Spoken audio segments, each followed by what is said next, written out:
Iran ইস্যুতে রাশিয়ার গোপন প্ল্যান ফাঁস, ট্রাম্পের বিস্ফোরক দাবি ঘিরে বিশ্বজুড়ে তোলপাড়। মধ্যপ্রাচ্যের আগুনে এবার যেন ঢালাও বারুদ ইরান। রাশিয়া আর যুক্তরাষ্ট্রকে এক সুতোয় গেঁথে দিল এক চাঞ্চল্যকর ফোনালাপ। মার্কিন প্রেসিডেন্ট ডোনাল্ড ট্রাম্পের দাবি, রাশিয়ার প্রেসিডেন্ট ভ্লাদিমির পুতিন নাকি ইরানের ইউরেনিয়াম ইস্যুতে এমন এক গোপন প্ল্যান নিয়েই এগোচ্ছেন যা বদলে দিতে পারে পুরো ভূরাজনীতির হিসাব নিকাশ। ট্রাম্পের মতে পুতিন ইরানের সমৃদ্ধ ইউরেনিয়াম নিজেদের নিয়ন্ত্রণে নেওয়ার মাধ্যমে পরিস্থিতি সামলাতে আগ্রহী, আর সেই সুযোগেই যুক্তরাষ্ট্রকে সহায়তা করার ইঙ্গিত দিয়েছেন। কিন্তু এখানেই থেমে নেই নাটক। ট্রাম্প স্পষ্ট জানিয়ে দিয়েছেন, আগে ইউক্রেন যুদ্ধ শেষ, তারপর অন্য আলোচনা। এখন প্রশ্ন, কি ঘটেছে আসলে এই ফোনালাপে?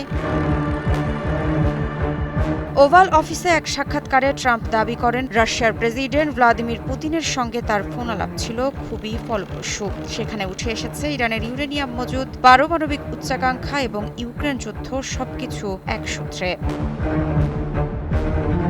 ট্রাম্পের বক্তব্য অনুযায়ী পুতিন নাকি এমন একটি পরিকল্পনায় আগ্রহী যেখানে ইরানের সমৃদ্ধ ইউরেনিয়াম তৃতীয় কোনো দেশের নিয়ন্ত্রণে রাখা হতে পারে, যাতে ভবিষ্যতে পারমাণবিক অস্ত্র তৈরির ঝুঁকি কমে। বিশ্লেষকদের মতে এই ধারণা একেবারেই নতুন নয়। 2015 সালের পারমাণবিক চুক্তির জেসিপিও এর সময়ও রাশিয়া ইরানের ইউরেনিয়াম মজুদ নিজেদের নিয়ন্ত্রণে রাখার প্রস্তাব দিয়েছিল। এবার সেই পুরনো ফর্মুলাই আবার নতুন মোড় নিয়ে ফিরে আসছে। তবে ট্রাম্প সরাসরি এই প্রস্তাবকে সমর্থন বা প্রত্যাখ্যান না করলেও তার ফোকাস যে ইউক্রেন যুদ্ধ থামানো, সেটা তিনি পরিষ্কার করেছেন।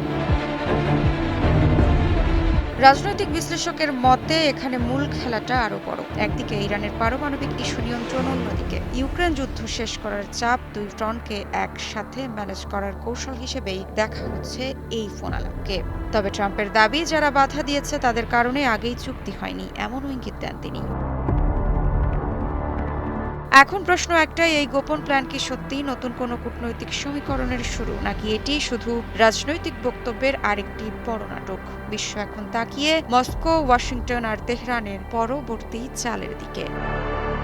মৃত্তিকা সিনহা বিশ্বাস, নিউজ 24।